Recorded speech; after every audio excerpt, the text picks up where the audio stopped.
Hi, I'm Jarrod Hanson. This video will focus on two courses that your teacher candidates may encounter. The first is Social Studies Methods, and the second is the English Language Arts and Social Studies Capstone course for candidates who are in their third internship. I'm going to start with the Social Studies Methods course. All Social Studies candidates take the Social Studies Methods course in the fall. This may correspond with their first and second internship or their third internship experience.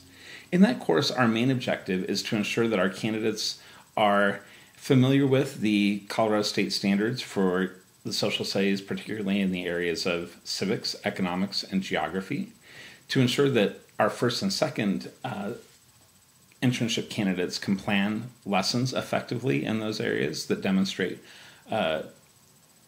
research-based pedagogical methods that will promote learning in the area, that they are able to integrate literacy strategies into their coursework, and that they're able to differentiate their social studies lessons for a variety of learners.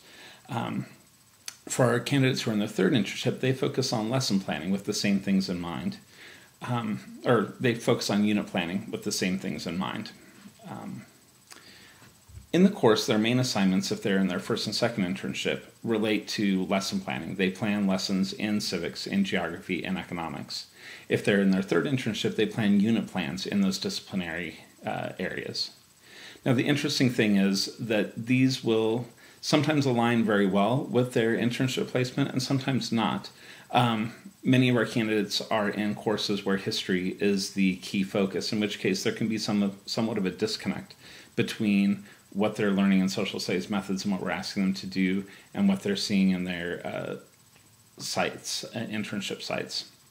However, whenever possible, we encourage our social studies candidates to make connections and to do as much planning that will work in their internship classrooms as much as possible. As far as supporting candidates in that class, the key is that if you do have a student in the first semester who is placed, you can try to make sure that they are placed in a civics, economics, or geography course, and that certainly will help with that integration. Secondly, you can encourage students to think about, in particular, a lot of the pedagogical strategies that they're learning about in social studies methods and see if they're being seen in their internship classroom, even if it's a history classroom as opposed to one of the other disciplines. A lot of the strategies go across the social studies, even though history is split out. And so you can encourage that kind of critical thinking. If there is a match between the subject matter and the social studies methods class, then certainly you can support their planning and execution of lessons and units in that classroom, and that would be most welcome.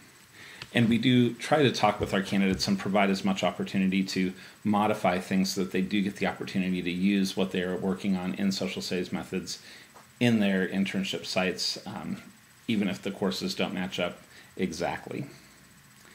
The other course I'd like to address is what used to be called Pedagogy 2, but which is now the Social Studies and English Language Arts Capstone experience. And those are, that class is taken by teacher candidates who are in their third internship, getting their secondary English Language Arts or Social Studies certification. And this class really does integrate well with their internship experiences because in many ways it is a key support for the internship experience. So in that class, we are preparing students for that co-teaching experience where they really take on a lot of the responsibility of planning and implementing a unit within their internship classroom site.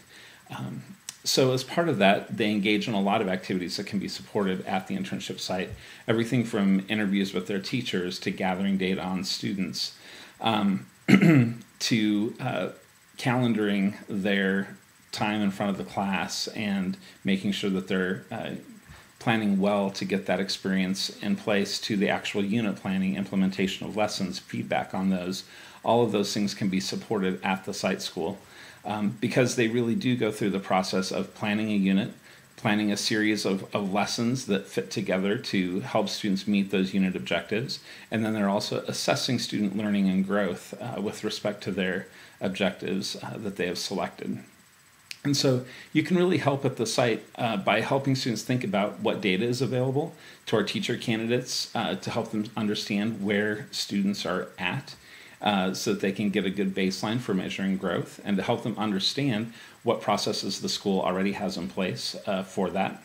We also encourage our teacher candidates to work well with the objectives that their teachers may be pursuing as part of their district initiatives around SLOs and the like. And so to the degree to which you can talk to your internship teacher candidates at your internship site about SLOs or other objectives and goals that the school has for student learning and that teachers are all working together towards, that would be great, because the more familiar they can become with that, the better we can integrate that into their planning and their time in front of the classroom. Third is just providing that support in the unit planning and lesson planning, and in the sense of making sure that they are meeting the expectations of the site as far as what that looks like. If there are forms that teachers use at that site, or if there's co-planning that goes on, helping our teacher candidates to integrate into those processes as best as possible, and providing feedback on those experiences. All those things would be great ways to support our teacher candidates at your internship site. And lastly, I would like to encourage you to always feel free to contact me if you have any questions or concerns about social studies candidates and what they're doing, and ways that we can better integrate their experience at the internship site with their coursework. So thank you for watching this, and I hope to hear from you soon.